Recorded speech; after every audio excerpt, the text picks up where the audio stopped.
Ang mabuting balita ayon kay Marcos.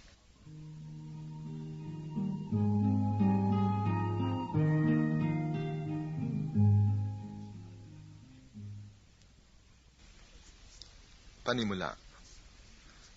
Ang mabuting balita ayon kay Marcos ay nagsisimula sa pahayag na ito ang mabuting balita tungkol kay Hesukristo na anak ng Diyos. Inilalarawan dito si Jesus bilang isang taong nagtataglay ng kapangyarihan. Ito ay makikita sa kanyang pagtuturo, sa pagtatagumpay sa mga demonyo, at sa pagpapatawad sa kasalanan ng mga tao. Tungkol sa kanyang sarili, sinasabi ni Jesus na siya ang anak ng tao na naparito upang ialay ang kanyang buhay para iligtas ang mga makasalanan. Matapat na inilalahad ni Marcos ang kasaysayan ni Jesus na ang diin ay nasa kanyang mga ginawa, sa halip na sa mga itinuro. Pagkaraang banggitin ng maikling ulat tungkol kay Juan Bautista at sa pagbabautismo at pagtukso kay Jesus, ay tinalakay ang kanyang ministeryo sa pagpapagaling at pagtuturo. Sa paglipas ng panahon, naging malinaw ang pagkaunawa sa kanya ng kanyang mga tagasunod. Subalit ang mga kaaway ni Jesus ay lalong naging malupit. Sa mga huling kabanata, iniuulat ang mga pangyayari sa huling linggo ni Jesus sa ibabaw ng lupa, lalo na ang pagkapako sa krus at ang muling pagkabuhay. Ang dalawang pagwawakas ng ebanghelyong ito ay pinalalagay ng marami na iba ang sumulat at hindi si Marcos.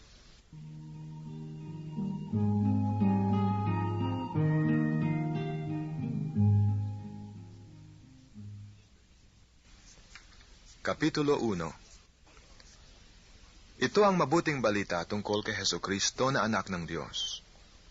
Nagsimula ito noong matupad ang hula ni Propeta Isaias, "Narito ang sugo ko na aking ipadadalang mauuna sa iyo. Ihahanda niya ang iyong daraanan." Ito ang sabi ng isang sumisigaw sa ilang, "Ihanda ninyo ang daraanan ng Panginoon, tuwirin ninyo ang kanyang mga landas." At dumating nga sa ilang si Juan, nagbabautismo at nangangaral. Sinabi niya sa mga tao, "Pagsisihan ninyo talikdan ang inyong mga kasalanan, at pabautismo kayo upang kayo'y patawarin ng Diyos." Halos lahat ng taga-Judea at taga-Jerusalem ay pumunta kay Juan upang makinig. Ipinahayag nila ang kanilang mga kasalanan at sila'y binautismohan niya sa ilog Jordan. Hinabing balahibo ng kamelyo ang damit ni Juan at balat ang kanyang pamigkis. Ang kanya namang pagkain balang at pulupukyutan. Lagi niyang sinasabi sa kanyang pangangaral, "Darating na kasunod ko ang isang makapangyarihan kaysa akin. Ni hindi ako karapat-dapat magkalag ng tali ng kanyang mga panyapak. Binabautismohan ko kayo sa tubig, ngunit babautismohan niya kayo sa Espiritu Santo." Hindi nagluwat, dumating si Jesus mula sa Nazaret, Galilea, at siya ay binautismohan ni Juan sa ilog Jordan. Pagkaahon ni Jesus sa tubig, ay nakita niyang nabuksan ang kalangitan at bumababa sa kanya ang Espiritu na gaya ng isang kalapati. At isang tinig ang nagmula sa langit, "Ikaw ang minamahal kong anak, lubos kitang kinalulugdan." Pagkatapos noon, agad siyang pinapunta ng Espiritu sa ilang. Nanatili siya roon ng 40 araw na tinutukso ni Satanas. May ilap na hayop ang naroon, ngunit si Jesus ay pinaglingkuran ng mga anghel.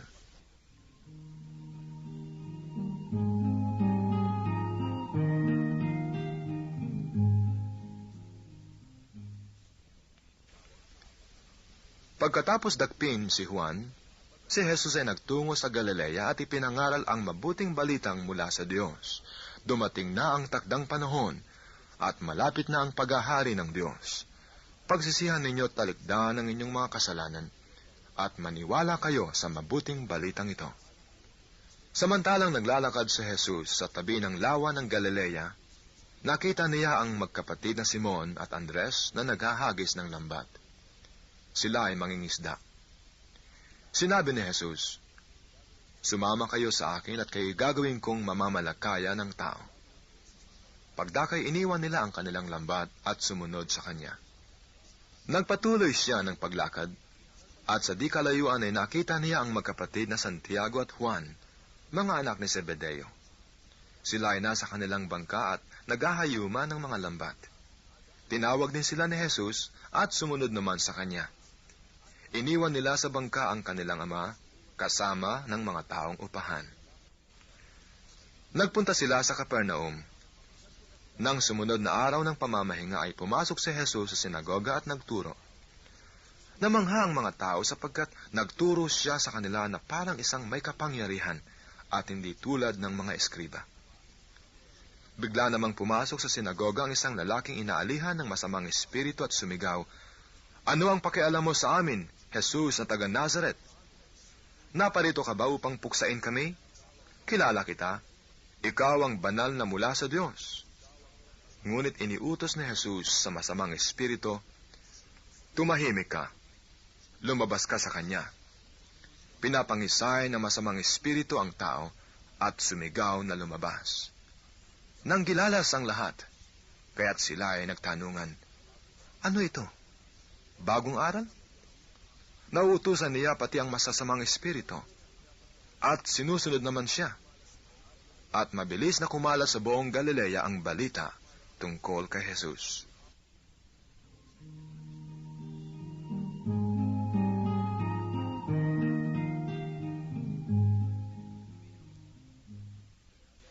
Mula sa sinagoga, sila'y nagtuloy sa bahay ni Simon at Andres.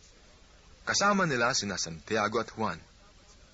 Nararatay noon ang biyanan ni Simon Pedro dahil sa matinding lagnat, at ito'y agad nilang sinabi kay Jesus. Nilapitan ni Jesus ang babae, hinawakan sa kamay at ibinangon. Noon day inibsan nito ng lagnat at naglingkod sa kanila. Pagkalubog ng araw, dinala kay Jesus ang lahat ng may sakit at ang mga inaalihan ng demonyo, at nagkatipo ng buong bayan sa may pintuan ng bahay. Pinagaling niya ang maraming may sakit, anuman ang kanilang karamdaman, at nagpalayas siya ng mga demonyo. Hindi niya hinayaang magsalita ang mga ito, sapagat alam nila kung sino siya. Madaling araw pa'y bumangon na si Jesus, at nagtungo sa isang ilang na puok, at nanalangin. Hinanap siya ni Simon at ng kanyang mga kasama. Nang siya'y matagpuan, sinabi nila, "Hinahanap po kayo ng lahat." Ngunit sinabi ni Jesus, "Kailangang pumunta rin naman tayo sa mga kalapit bayan upang makapangaral ako roon. Ito ang dahilan ng pag-alis ko sa Capernaum." At nilibot niya ang buong Galilea na nangangaral sa mga sinagoga at nagpapalayas ng mga demonyo. May isang ketonging lumapit kay Jesus, nanikluhod at nagmakaawa. "Kung ibig po ninyo'y mapagagaling ninyo ako." Nahabag si Jesus at hinipo siya, sabay ang wika, "Ibig ko, gumaling ka." Noon din nawala ang ketong at gumaling ang tao. Pinaalis siya agad ni Jesus matapos ang ganitong maigpit na bilin. "Huwag mong sasabihin ito kanino man. Sa halip ay pasuri ka sa saserdote. Pagkatapos, maghandog ka ayon sa iniuutos ni Moises upang patunayan sa mga tao na ikaw ay magaling na." Ngunit umalis siya at bagkos ipinamalita ang nangyari. Ano pat hindi nahayagang makapasok ng bayan sa Jesus. Naroon na lamang siya sa labas sa mga ilang na puok at doon pinagsasadya ng mga tao buhat sa iba't ibang dako.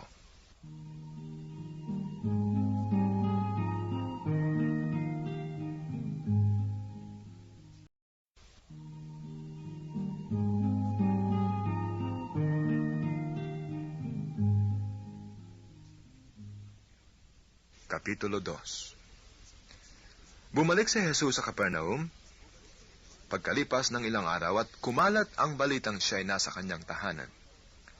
Kaya't nagkatipo ng napakaraming tao, ano pat wala nang matayuan kahit sa labas ng pintuan. Samantalang nangangaral si Jesus, may idinating na isang paralitikong dala ng 4 katao. Hindi nila ito mailapit kay Jesus dahil sa dami ng tao, kaya't binakbak nila ang bubong sa tapat niya at inihugos ang paralitikong nakaratay sa kanyang higaan. Nang makita ni Jesus kung gaano kalaki ang kanilang pananalig, sinabi niya sa paralitiko, "Anak, ipinatatawad na ang mga kasalanan mo." May nakaupo roong ilang eskriba na nagsaloob ng ganito. Bakit nagsasalita ng ganito ang taong ito? Kalapastanganan sa Diyos yan. Hindi ba't Diyos lamang ang makapagpapatawad ng mga kasalanan? Talos ni Jesus ang kanilang iniisip, kaya't sinabi niya, bakit kayo nagsasaloob ng ganyan? Alin ba ang lalong madali? Ang sabihin sa paralitiko, ipinatatawad na ang mga kasalanan mo, o ang sabihin, tumindig ka, dalhin mo ang iyong higaan at lumakad ka. Patutunayan ko sa inyo na dito sa lupa, ang anak ng tao ay may kapangyarihang magpatawad ng mga kasalanan. Sinabi niya sa paralitiko, tumindig ka, dalhin mo ang iyong higaan at umuwi ka. Tumindig naman ang paralitiko, binuhat ang kanyang higaan at umalis na nakikita ng lahat. Sila'y pawang ng gilalas at nagpuri sa Diyos. Hindi pa kami nakakakita ng ganito, sabi nila. Muling pumunta si Jesus sa baybayin ng lawa ng Galilea. Sinundan siya ng napakaraming tao, at sila'y tinuruan niya. Nagpatuloy siya ng paglakad, at nakita niya si Levi na anak ni Alfeo, nakaupo sa paningilan ng buwis. Sinabi sa kanya ni Jesus, sumunod ka sa akin. Tumindig naman si Levi at sumunod. Nang si Jesus at ang kanyang mga alagad ay kumakain sa bahay ni Levi, nakisalo sa kanila ang maraming publikano at mga makasalanang sumusunod sa kanya. Nakita ito ng ilang eskribang kabilang sa pangkat ng mga Pariseo at tinanong nila ang kanyang mga alagad, bakit siya sumasalo sa mga publikano at sa mga makasalanan? Narinig ito ni Jesus at siyang sumagot, hindi nangangailangan ng manggagamot ang walang sakit, kundi ang may sakit. Naparito ako upang tawagin ng mga makasalanan, hindi ang mga banal.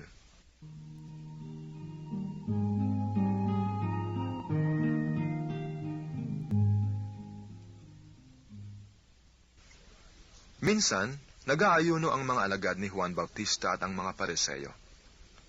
May lumapit kay Jesus at nagtanong, bakit po nag-aayuno ang mga alagad ni Juan Bautista at ang mga alagad ng mga Pariseo, ngunit ang mga alagad ninyo'y hindi? Sumagot si Jesus, makapag-aayuno ba ang mga panauhin sa kasalan, samantalang kasama nila ang lalaking ikinasal? Hindi. Kapag wala na ikinasal, saka pa lamang sila mag-aayuno. Walang nagtatagpi ng bagong kayo sa lumang kasuotan. Pag-urong ng bagong kayo, mababatak ang luma at lalong lalaki ang punit. Wala rin namang nagsisilid ng bagong alak sa lumang sisidlang balat, sapagkat papuputukin ng alak ang balat. Kapwa masasayang ang alak at ang sisidlan. Bagong alak, bagong sisidlang balat. Isang araw ng pamamahinga, naparaan si Jesus at ang kanyang mga alagad sa tabi ng triguhan. Habang daay, nangingitil ng uhay ang mga alagad. Kaya't sinabi ng mga Pariseo kay Jesus, tingnan mo ang ginagawa ng iyong mga alagad. Bawal yan kung araw ng pamamahinga. Sinagot sila ni Jesus, hindi pa ba ninyo nababasa ang ginawa ni David noong si Abiatar, ang pinakapunong saserdote? Nang siya at ang kanyang mga kasama ay nagutom at walang makain, pumasok siya sa bahay ng Diyos at kumain ng tinapay na handog sa Diyos. Ayon sa kautusan, ang mga saserdote lamang ang may karapatang kumain niyon. Ngunit kinain niyo ni David at binigyan pa ang kanyang mga kasama. Sinabi pa ni Jesus, itinakda ang araw ng pamamahinga para sa kabutihan ng tao. Hindi nilikha ang tao para sa araw ng pamamahinga. Kaya't maging ang araw ng pamamahinga ay nasa ilalim ng kapangyarihan ng anak ng tao.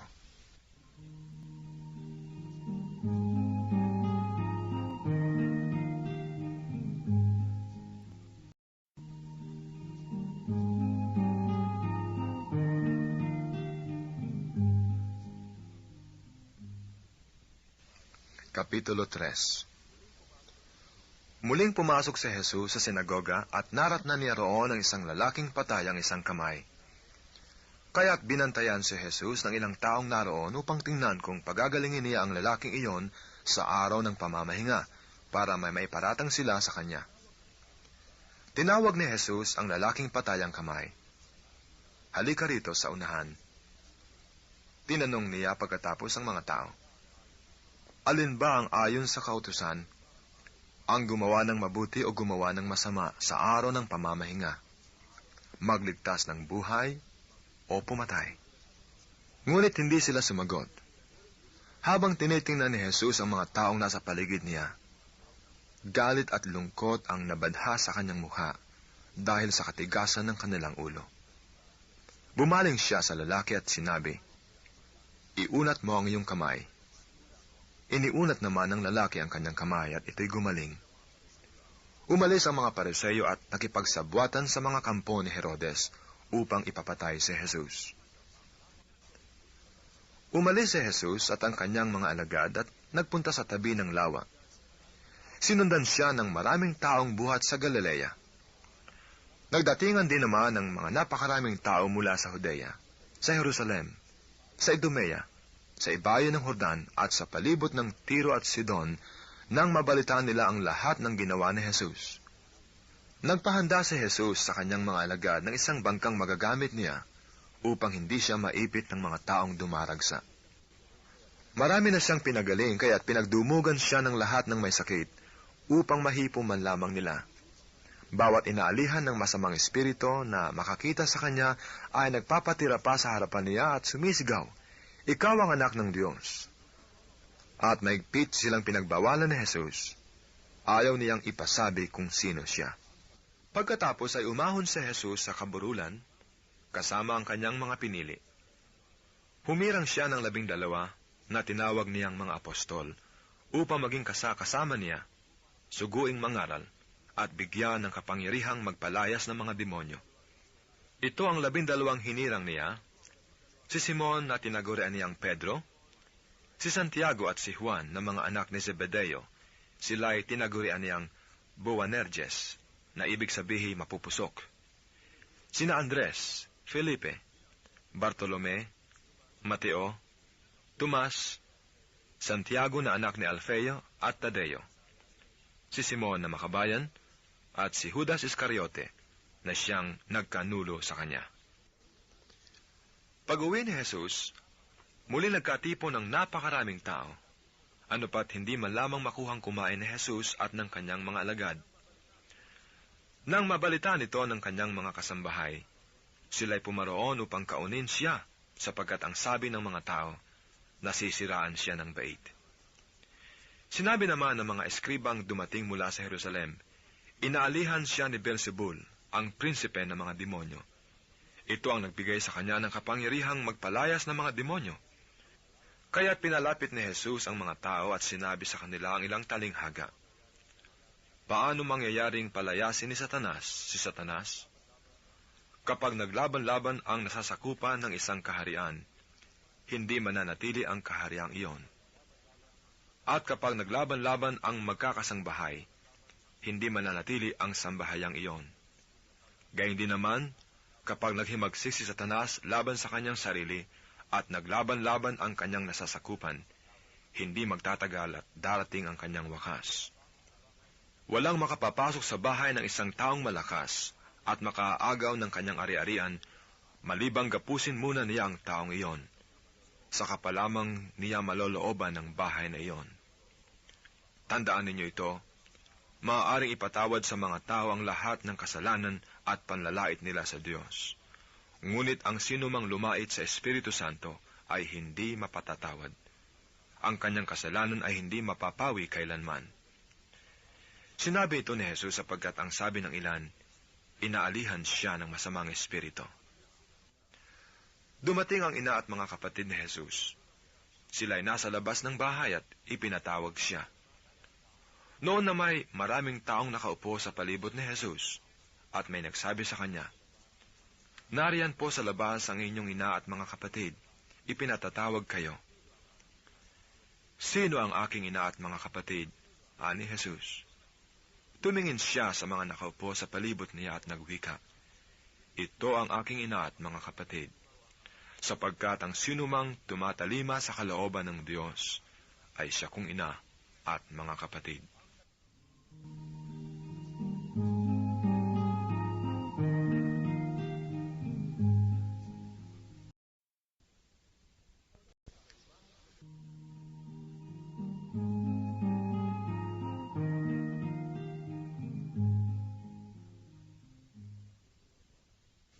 Kapitulo 4. Muling nagturo si Jesus sa tabi ng lawa ng Galilea. Pinagkalipumpunan siya ng napakaraming tao, kaya't lumulan siya sa isang bangkang nasa tubig at doon naupo. Ang karamihan naman ay nasa dalampasigan, nasa gilid na ng tubig, at sila'y tinuruan niya ng maraming bagay sa pamamagitan ng talinghaga. Ganito ang sabi niya, "Pakinggan ninyo ito. May isang magsasaka na lumabas upang maghasik. Sa kanyang paghahasik ay may binhing nalaglag sa daan. Dumating ang mga ibon at tinuka ang mga iyon. May binhi namang nalaglag sa kabatuhan. Agad sumibol ang mga iyon sapagkat manipis lamang ang lupa doon. Ngunit nang tumindi ang sikat ng araw, nalanta at natuyo ang mga binhing tumubo, palibhas ay walang gaanong ugat. May binhi namang nalaglag sa dawagan. Lumago ang mga dawag at ininis ang mga binhing tumubo, kaya hindi nakapamunga. At may binhing nalaglag sa matabang lupa, at ito'y tumubo, lumago, at nag-uhay na mainam. May uhay na tig-30, tig-60, at tig-100 ang butil." Sinabi pa ni Jesus, "Ang may pandinig ay makinig." Nang nag-iisa na si Jesus, ang ilang nakarinig sa kanya ay lumapit na kasama ang 12 at hiniling na ipaliwanag ang talinghaga. Sinabi niya, "Sa inyo ipinagkaloob na malaman ang lihim tungkol sa paghahari ng Diyos. Ngunit sa iba, ang lahat ng bagay ay tinuturo sa pamamagitan ng talinghaga. Kaya nga't tumingin man sila ng tumingin ay hindi sila makakita, at makinig man ng makinig ay hindi makaunawa. Kundi gayon, marahil sila ay magbabalik loob sa Diyos at patatawarin naman niya." Pagkatapos, tinanong sila ni Jesus, "Hindi pa ba ninyo naunawaan ang talinghagang ito? Paano ninyo maunawaan ang ibang talinghaga? Ang inihahasik ay ang salita ng Diyos. Ito ang mga nasa daan na nahasikan ng salita. Pagkatapos nilang mapakinggan ito, pagdakay dumarating si Satanas at inaalis ang salitang napahasik sa kanilang puso.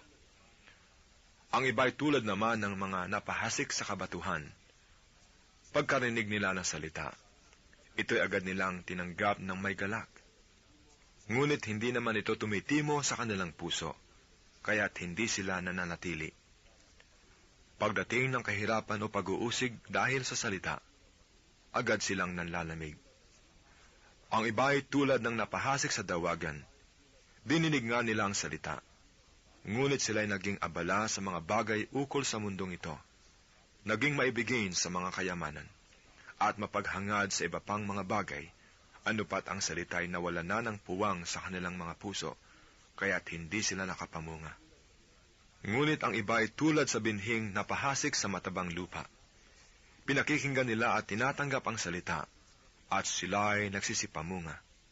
May tig-30, may tig-60, at may tig-100. Nagpatuloy ng pagsasalita si Jesus. "Sinisindahan ba ang ilawan para itago sa ilalim ng takalan, o kaya sa ilalim ng higaan? Hindi ba upang ilagay sa talagang patungan? Walang natatago na di malalantad, at lihim na di mabubunyag. Ang may pandinig ay makinig." At idinugtong pa niya, "Unawain ninyong mabuti ang inyong naririnig. Ang panukat na ginamit ninyo ay siya ring gagamitin sa inyo ng Diyos, at higit pa, sapagkat ang mayroon ay bibigyan pa, ngunit ang wala, kahit ang kakaunting nasa kanya, ay kukunin pa." Sinabi pa rin ni Jesus, "Ang paghahari ng Diyos ay may tutulad sa isang naghahasik ng binhi sa kanyang bukid. Pagkatapos niyon, magpapatuloy siya sa kanyang pang-araw-araw na gawain. Tutubo at lalago ang binhi nang hindi niya nalalaman kung paano. Ang lupa ay siyang nagpapasibol at nagpapabunga sa mga pananim. Usbong muna, sa kauhay na pagkatapos ay mahihitik sa mga butil.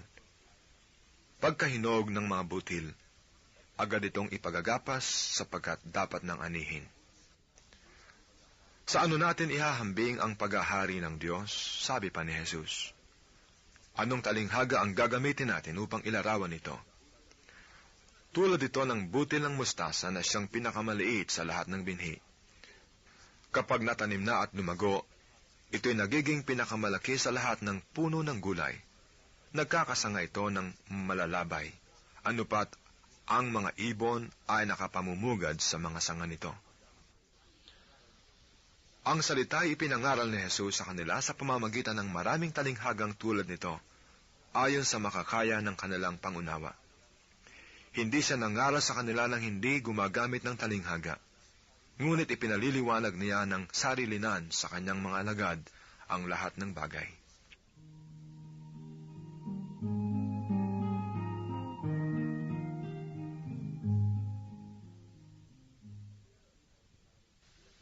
Kinagabihay sinabi ni Jesus sa mga alagad niya, "Tumawid tayo sa ibayo."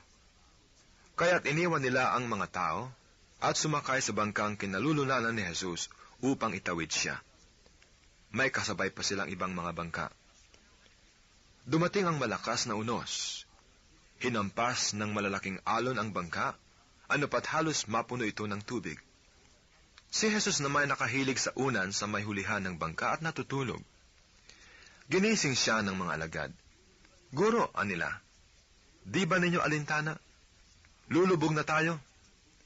Bumangon si Jesus at iniutos sa hangin, "Tigil." At sinabi sa dagat, "Tumahimik ka." Tumigil ang hangin at tumahimik ang dagat. Pagkatapos, sinabi niya sa mga alagad, "Bakit kayo natatakot? Wala pa ba kayong pananalig?" Sinidlan sila ng matinding takot at panggigilalas, at nagsabi sa isa't isa, "Sino nga kaya ito at sinusunod maging ng hangin at ng dagat?"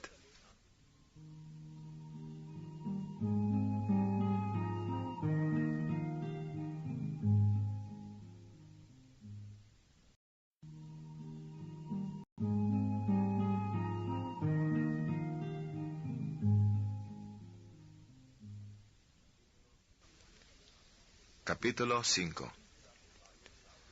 Dumating sila sa ibayo ng lawa sa lupain ng mga Geraseno. Pagkababa ni Jesus sa bangka, siya ay sinalubong ng isang lalaking galing sa libingan. Ang lalaking ito inaalihan ng masamang espiritu at sa libingan naninirahan. Hindi siya maigapos ng matagal, kahit tanikala ang gamitin. Malimit siyang ipangaw at gapusin ng tanikala, ngunit pinaglalagot-lagot niya ito at pinagbabali-bali ang pangaw. Talagang walang makasupil sa kanya. Araw-gabi nagsisigaw siya sa libingan at sa kaburulan, at sinusugatan ng bato ang kanyang sarili. Malayo pa'y natanawan na niya si Jesus. Siya ay patakbong lumapit at nagpatira pa sa harapan niya at sumigaw ng malakas, "Jesus, anak ng kataas-taasang Diyos, ano ang pakialam mo sa akin? Huwag mo akong pahirapan, alang-alang sa Diyos." Sinabi niya ito sapagkat iniutos sa kanya ni Jesus, "Masamang espiritu, lumabas ka sa taong ito." Tinanong siya ni Jesus, "Ano ang pangalan mo?" "Pulutong, sapagkat marami kami," tugon niya. At maigpit nilang ipinakiusap kay Jesus na huwag silang palayasin sa lupaing iyon. Doon naman sa libis ng bundok ay may malaking kawan ng mga baboy na nanginginain. Nagmakaawa kay Jesus ang masasamang espiritu na ang wika, "Papasukin mo na lamang kami sa mga baboy." At sila'y pinahintulutan niya. Lumabas sa tao ang masasamang espiritu at pumasok nga sa mga baboy. Ang kawan na may 2,000 ay sumibad ng takbo tungo sa pampang ng lawa, nahulog sa tubig at nalunod.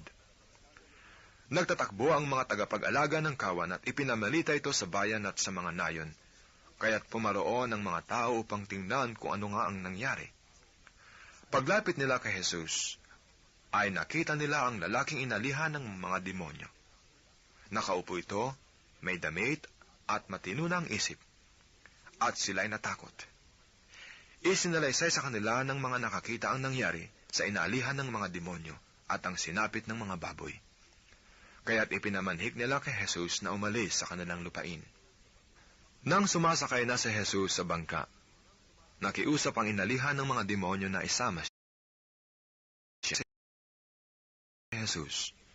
Sa halip ay sinabi niya, "Umuwi ka at sabihin mo sa iyong mga kasambahay ang lahat ng ginawa sa iyo ng Panginoon at kung paanong nahabag siya sa iyo." Umalis ang taong iyon at ipinamalita sa Decapolis ang ginawa sa kanya ni Jesus, at nang gilalas ang lahat ng nakarinig niyon.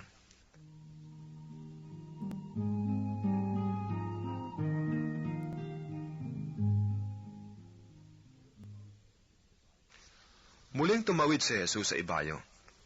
Nasa baybay pa siya ng lawa ay pinagkalipunpunan na siya ng maraming tao. Dumating ang isang lalaking nangangalang Jairo, isang tagapamahala ng sinagoga. Pagkakita kay Jesus, siya ay nagpatira pa sa kanyang paanan, at ang samo, "Agaw buhay po ang anak kong dalagita. Kung maaari, sumama kayo sa akin at ipatong ninyo sa kanya ang inyong kamay upang siya'y gumaling at mabuhay." Sumama naman si Jesus, at sinundan siya ng napakaraming taong nagsisiksikan, ano pat halos maipit na siya. May isang babae roon na 12 taon nang dinudugo, at lubhang nahihirapan. Marami ng manggagamot ang tumingin sa kanya, at naubos na sa kapagagamot ang kanyang ari-arian, ngunit hindi siya napabuti kahit kaunti, bagkos ay lalong lumubha. Narinig niya ang sinasabi ng mga tao tungkol kay Jesus, kaya't nakipagsiksikan siya hanggang sa makalapit sa likuran ni Jesus, at hinipo niya ang damit nito, sapagkat sinabi niya sa sarili, "Mahipo ko lang ang kanyang damit ay gagaling na ako." Biglang tumigil ang kanyang pagdudugo, at naramdaman niyang magaling na siya. Naramdaman naman ni Jesus na may kapangyarihang lumabas sa kanya, kaya't bumaling siya sa mga tao at nagtanong, "Sino ang humipo sa akin?" Sumagot ang kanyang mga alagad, "Nakikita po ninyong nagsisiksikan ng napakaraming tao. Bakit itinatanong ninyo kung sino ang humipo sa inyo?" Subalit patuloy na lumilinga si Jesus, hinahanap ang humipo sa kanya. Palibhas ay alam ng babae ang nangyari, siya ay nanginginig sa takot na lumapit kay Jesus, nagpatira pa at ipinagtapat ang buong katotohanan. Sinabi sa kanya ni Jesus, "Anak, pinagaling ka ng iyong pananalig sa akin. Umuwi ka na at ipanatag mo ang iyong kalooban. Lubusan ka ng magaling sa iyong karamdaman." Samantalang nagsasalita pa si Jesus, may ilang dumating mula sa bahay ni Jairo. "Patay na po ang anak ninyo," sabi nila. "Bakit pa ninyo aabalahin ang guro?" Hindi pinansin ni Jesus ang kanilang sinabi. Sa halip ay sinabi sa tagapamahala, "Huwag kang mabagabag, manalig ka." At wala siyang isinama kundi si Pedro at ang magkapatid na Santiago at Juan. Nang dumating sila sa bahay ng tagapamahala, nakita ni Jesus na gulong-gulo ang mga tao. May mga nananangis pa at nananaghoy. Pagpasok niya ay kanyang sinabi, "Bakit kayo nagkakagulo at nananangis? Hindi patay ang bata, natutulog lamang." Ngunit pinagtawanan siya ng mga tao. Pinalabas niya ang lahat maliban sa ama at ina ng bata at sa 3 alagad, at sila'y pumasok sa kinaroroonan ng bata.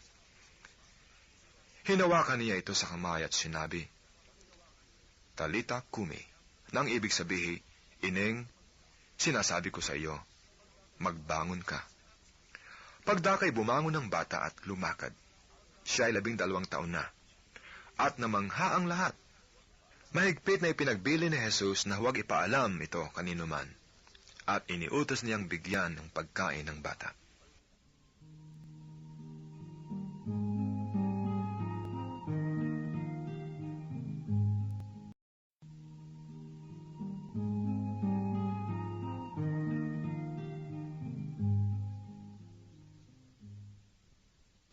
Kapitulo 6.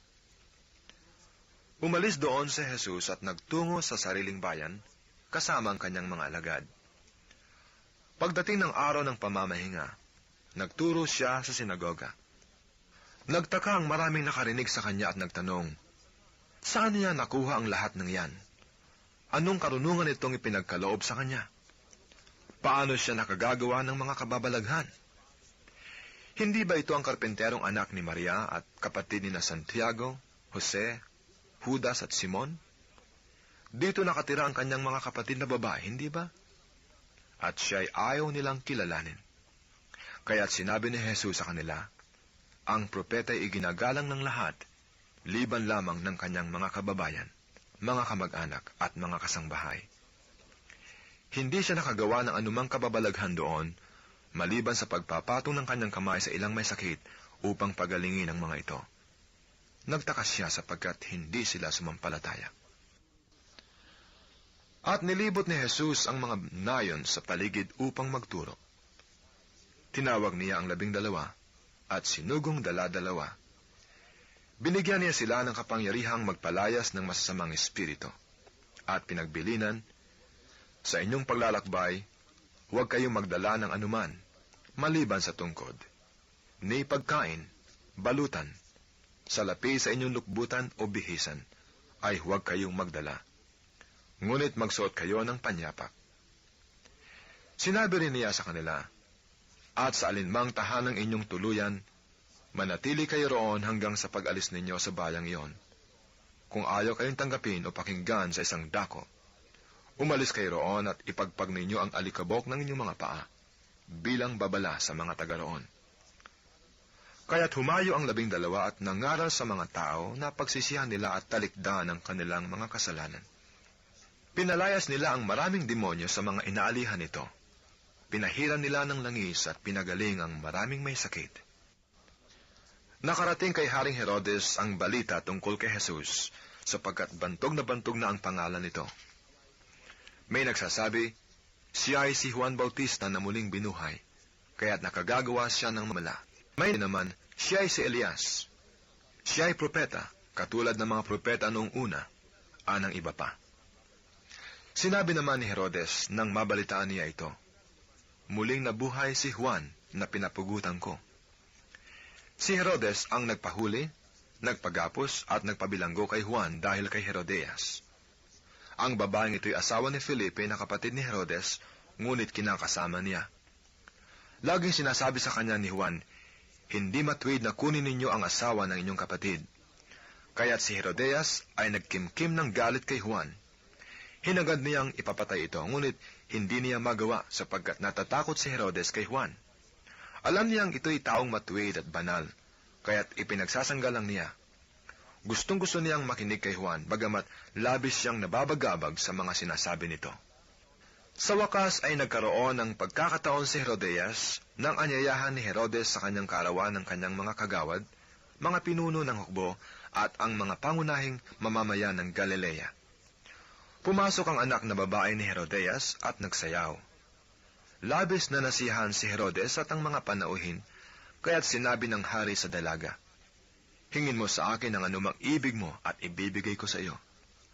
At naisumpa pa niyang ibibigay kahit ang kalahati ng kanyang kaharian kung ito ang hihilingin. Lumabas ang dalaga at tinanong ang kanyang ina, ano ang hihingin ko? Ang ulo ni Juan Bautista, sagot ng ina. Dali-daling nagbalik ang dalaga sa kinaroroonan ng hari. Ang ibig ko po ibigay ninyo sa akin ngayon din, sa isang pinggan, ang ulo ni Juan Bautista, sabi niya. Labis na nalungkot ang hari, ngunit dahil sa kanyang sumpa na narinig ng kanyang mga panauhin, hindi niya matanggihan ang dalaga. Kaagad niyang iniutos sa isang bantay na dalhin sa kanya ang ulo ni Juan. Sumunod ang bantay at pinugutan si Juan sa bilangguan. Inilagay ang ulo sa isang pinggan at ibinigay sa dalaga. Ibinigay naman iyon ng dalaga sa kanyang ina. Nang mabalita nito ng mga alagad ni Juan, kinuha nila ang kanyang bangkay at inilibing.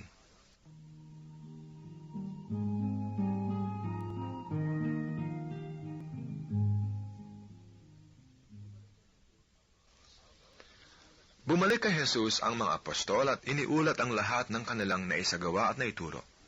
Napakaraming taong dumarating at umaalis, ano pat hindi na makuhang kumain ni Jesus at ng kanyang mga alagad. Kaya't sinabi niya sa mga ito, magtungo tayo sa isang ilang na puok upang malayo sa karamihan at makapagpahinga kayo ng kaunti. Umalis silang lula ng bangka at nagpunta nga sa isang ilang na dako. Ngunit maraming nakakita sa kanilang pag-alis at nakilala sila. Kaya't mula sa lahat ng bayan ang mga tao'y patakbong tumungo sa dakong pupuntahan ni na Jesus at nauna pang dumating doon kaysa kanila. Paglunsad ni Jesus, nakita niya ang napakaraming tao. Nahabag siya sa kanila sapagkat para silang mga tupang walang pastol. At sila'y tinuruan niya ng maraming bagay. Nang dapit hapon na, lumapit sa kanya ang mga alagad at ang sabi, "Ilang ang pook na ito at malapit nang lumubog ang araw. Payaunin na po ninyo ang mga tao sa mga karatignayon at bayan upang makabili ng pagkain." Ngunit sinabi niya, "Kayo ang magbigay sa kanila ng makakain." "Bibili po ba kami ng halagang 200 denaryong tinapay upang ipakain sa kanila?" tanong ng mga alagad. "Ilan ba ang dala ninyong tinapay?" "Tingnan nga ninyo," wika niya. Pagkatapos tingnan ay kanilang sinabi, 5 po at 2 isda. Iniutos ni Jesus na ang lahat ay maupo ng pulupulutong sa damuhan. Kaya't naupo sila ng 100 at 50. Kinuha ni Jesus ang 5 tinapay at 2 isda, tumingala sa langit at nagpasalamat sa Diyos. Pinagpira-piraso niya ang mga tinapay at ibinigay sa mga alagad upang ipamahagi sa mga tao. At pinaghati-hati niya ang 2 isda at ipinamahagi rin. Ang lahat ay nakakain at nabusog. Nang tipunin ng mga alagad ang lumabis na pira-pirasong tinapay at isda, nakapuno sila ng 12 bakol. Sa mga nagsikain, 5,000 ang mga lalaki. Agad pinasakay ni Jesus sa bangka ang kanyang mga alagad at pinauna sa Bethsaida, sa kabilang ibayo ng lawa, samantalang pinauwi niya ang mga tao. Pagkaalis nila, siya'y umahon sa burol upang manalangin. Sumapit ang gabi. Nasa laot na noon ang bangka, samantalang si Jesus ay nag-iisa sa katihan.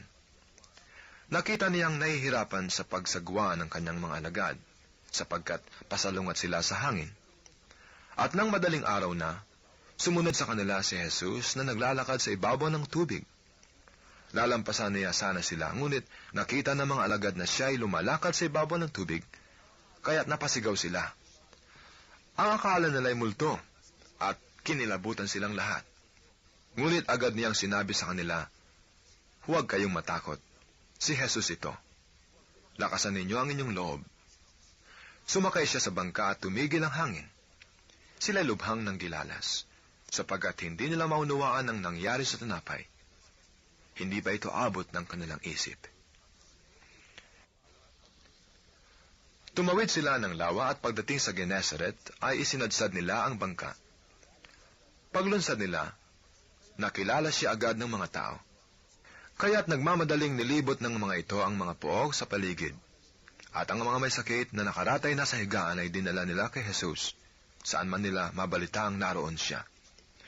At saan man siya dumating, maging sa nayon, lungsod o kabukiran, ay isinasamo sa kanya na pahipuin sila kahit man lamang sa palawit ng kanyang kasuotan. At lahat ng makahipo nito ay gumagaling.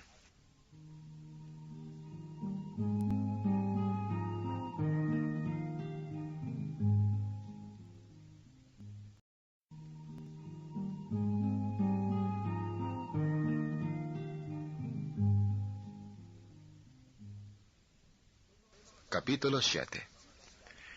May mga Pariseo at ilang eskribang galing sa Jerusalem na lumapit kay Jesus. Nakita nila na ang ilan sa mga alagad ni Jesus ay kumain ng hindi muna naghugas ng kamay sa paraang naaayon sa turong minana nila. Ang mga Hudyo, lalo na ang mga Pariseo, ay hindi kumakain hanggat hindi nakapaghuhugas ng kamay ayon sa mga turong minana nila sa kanilang mga ninuno. Hindi rin sila kumakain ng anumang galing sa palengke nang hindi muna ito hinuhugasan. At marami pang ibang minanang turo ang kanilang sinusunod, tulad ng tanging paraan ng paghuhugas ng mga inuman, ng mga saro, ng mga sisidlang tanso, at mga higaan. Kaya't tinanong si Jesus ng mga Pariseo at mga eskriba, "Bakit hindi sumusunod ang mga alagad mo sa mga turo ng ating mga ninuno?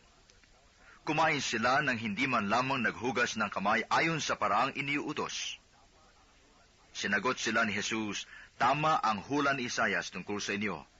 Mapagpaimbabaw nga kayo, gaya ng kanyang isinulat. Paggalang na handog sa akin ng bayan ko'y paimbabaw lamang. sapagkat sa bibig at hindi sa puso ito bumubukal. Pagpurit pagsambang ginagawa nila'y walang kabuluhan. Ang utos ng tao ay itinuturong utos ng may kapal.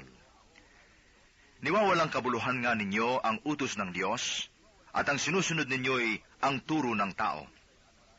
Sinabi pa ni Jesus, kay husay ng paraan ninyo sa pagpapawalang bisa sa utos ng Diyos, masunod lamang ninyo ang mga turong minana ninyo. Tulad nito, iniutos ni Moises, igalang mo ang iyong ama't ina, at ang magsalita ng masama sa kanyang ama o ina ay dapat mamatay. Ngunit itinuturo ninyo, kapag sinabi ng isang tao sa kanyang ama o ina, ang anumang may tutulong ko sa inyo ay korban, alalang bagay, inihahain ko ito sa Diyos. Hindi na ninyo siya pinahihintulutang tumulong sa kanyang ama o ina. Sa ganitong paraay, niwawalang kabuluhan ninyo ang salita ng Diyos sa pamamagitan ng mga turong minana ninyo, at marami pang bagay na tulad nito ang ginagawa ninyo.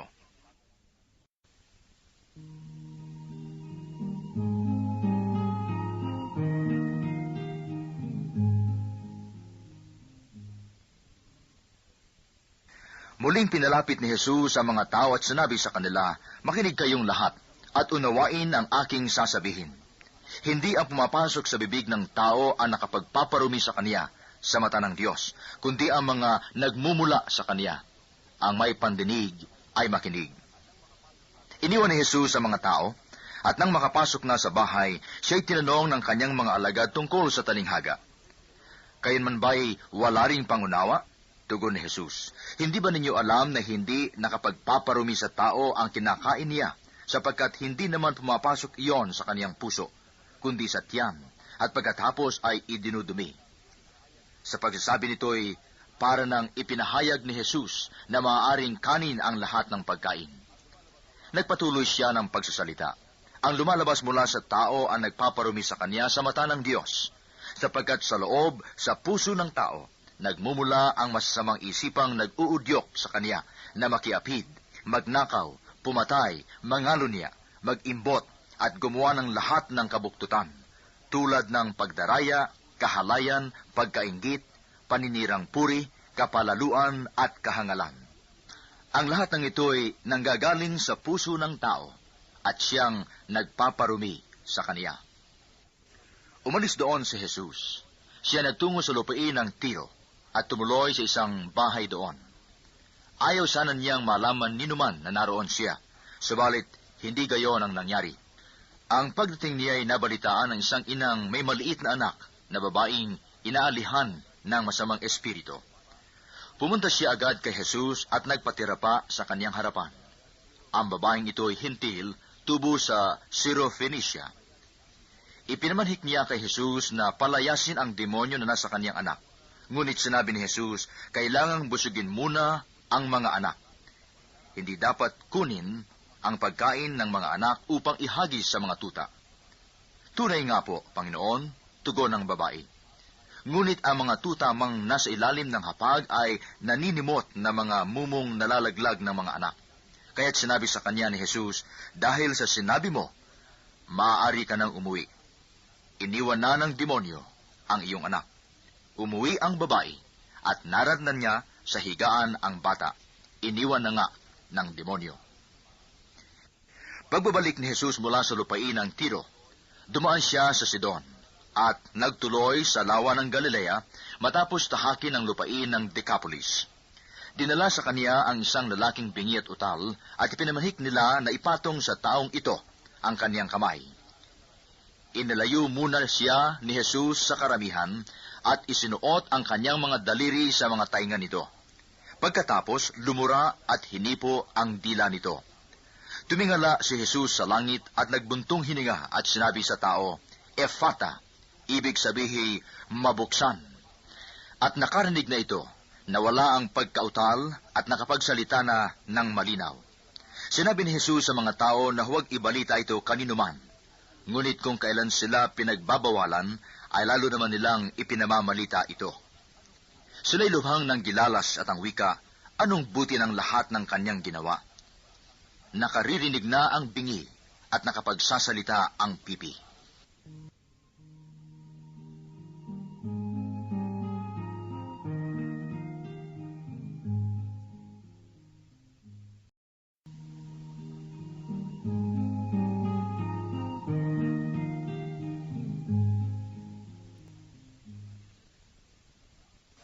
Kabanatang 8. Makaraan ng ilang araw, muling nagkatipon ang napakaraming tao. Naubos na nila ang kanilang pagkain, kaya tinawag ni Jesus ang kanyang mga alagad at sinabi sa kanila, "Nahahabag ako sa mga taong ito, sapagkat 3 araw na ngayong kasama ko sila at wala silang makain. Kung pauuwiin ko ng gutom, mahihilo sila sa daan. Galing pa naman sa malayo ang ilan sa kanila. Saan po tayo kukuha ng tinapay dito sa ilang para magkas sa ganito karaming tao?" Tugon ng mga alagad. "Ilan ang tinapay ninyo riyan?" Tanong ni Jesus. "7 po," sagot nila. Ang mga tao'y pinaupo ni Jesus sa lupa. Kinuha niya ang 7 tinapay at nagpasalamat sa Diyos. Pinagpira-piraso niya ang mga iyon at ibinigay sa mga alagad upang ipamahagi sa mga tao. Gayon nga ang ginawa ng mga alagad. Meron din silang ilang maliliit na isda. Muli siyang nagpasalamat sa Diyos at iniutos niyang ibigay din iyon sa mga tao. Kumain ang lahat at nabusog. At nang tipunin nila ang mga pira-pirasong tinapay na lumabis, nakapuno sila ng 7 bakol na malalaki.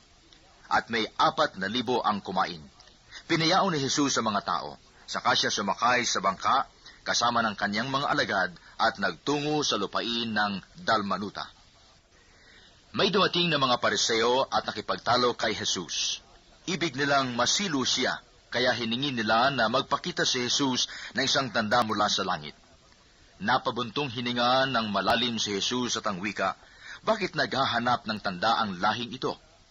Sinasabi ko sa inyo, hindi sila pagpapakitaan ng anumang tanda." Iniwan niya sila, at pagkasakay sa bangka, ay tumawid sa ibayo. Nalimutan ng mga alagad na magdala ng tinapay, at iisa lang ang kanilang tinapay sa bangka. "Kaiingat kayo, ilagan ninyo ang lebadura ng mga Pariseo at ang lebadura ni Herodes," babala ni Jesus sa kanila. Nag-usap-usap ang mga alagad. Wala kasi tayong dalang tinapay, kaya niya sinabi iyon. Alam ito ni Jesus, kaya sila'y tinanong niya, "Bakit ninyo pinag-uusapan na kayo'y walang dalang tinapay? Hindi pa ba kayo nakababatid o nakauunawa? Hindi pa ba ito abot ng inyong isip? Wala ba kayong mata? Wala ba kayong tainga? Nakalimutan na ba ninyo ng pagpirapirusuhin ko ang 5 tinapay para sa 5,000? Ilang bako lang napuno ninyo sa mga lumabis na tinapay?" 12 po, tugon nila. "At nang pagpirapirusuhin ko ang 7 tinapay para sa 4,000, ilang bakol na malalaki ang napuno ninyo?" Tanong niya. 7 bakol po, tugon nila. "At hindi pa rin ninyo nauunawaan," wika niya. Dumating sila sa Bethsaida. Dinala kay Jesus ng ilang tao ang isang bulag at ipinamanhik na hipuin ito. Inakay niya ito sa labas ng bayan, niluran sa mga mata, saka ipinatong ang kanyang mga kamay. "May nakikita ka na bang anuman?" tanong niya. Tumingin ang lalaki at ang wika, "Nakakakita po ako ng mga taong lumalakad, ngunit sila'y parang punong kahoy." Muling hinipo ni Jesus ang mga mata ng bulag. Ito'y tuminging mabuti. Nanumbalik ang kanyang paningin at malinaw na niyang nakita ang lahat. Sinabi sa kanya ni Jesus, "Umuwi ka na. Huwag ka nang dumaan sa bayan."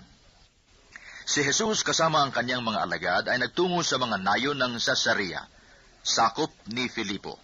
Samantalang sila'y naglalakbay, tinanong niya ang kanyang mga alagad, "Sino raw ako ayon sa mga tao?" Sumagot sila, "Ang sabi ng ilan ay si Juan Bautista kayo. Sabi naman ng iba, si Elias kayo. At may nagsasabi pang isa kayo sa mga propeta. Kayo naman, ano ang sabi ninyo? Sino ako?" tanong niya. "Kayo ang Kristo," tugon ni Pedro. "Huwag ninyong sasabihin kaninuman kung sino ako." Mahigpit na utos niya sa kanila. Mula noon, ipinaalam na ni Jesus sa kanyang mga alagad na ang anak ng tao'y dapat magbata ng maraming hirap. Siya'y itatakwil ng matatanda ng bayan, ng mga punong saserdote, at ng mga eskriba, at ipapapatay. Ngunit sa 3 araw, muli siyang mabubuhay. Maliwanag na sinabi niya ito sa kanila, kaya't niyaya siya ni Pedro sa isang tabi at sinimulang pagsabihan. Ngunit humarap si Jesus sa kanyang mga alagad at pinagwikaan si Pedro, "Lumayo ka, Satanas, ang iniisip mo'y hindi sa Diyos kundi sa tao." Pinalapit ni Jesus ang mga tao, pati ang kanyang mga alagad at sinabi, "Kung ibig ninumang sumunod sa akin, limutin niya ang ukol sa kanyang sarili, pasanin ang kanyang krus at sumunod sa akin. Ang naghahangad na magligtas ng kanyang buhay ay siyang mawawalan nito, ngunit ang mag-alay ng kanyang buhay alang-alang sa akin at sa mabuting balita ay siyang magkakamit niyoon." Ano nga ang mapapala ng isang tao? Makantaman niya ang buong daigdig, kung ang katumbas naman ito'y ang kanyang buhay. Ano ang maibabayad ng tao para mabalik sa kaniya ang kanyang buhay? Kapag ang sinuman ay nahiyang kumilala sa akin at sa aking mga salita sa harapan ng lahing ito na makasalanan at hindi tapat sa Diyos, ikahihiya rin siya ng anak ng tao, pagparito niya na taglay ang dakilang kapangyarihan ng kanyang anak, at kasama ang mga banal na anghel.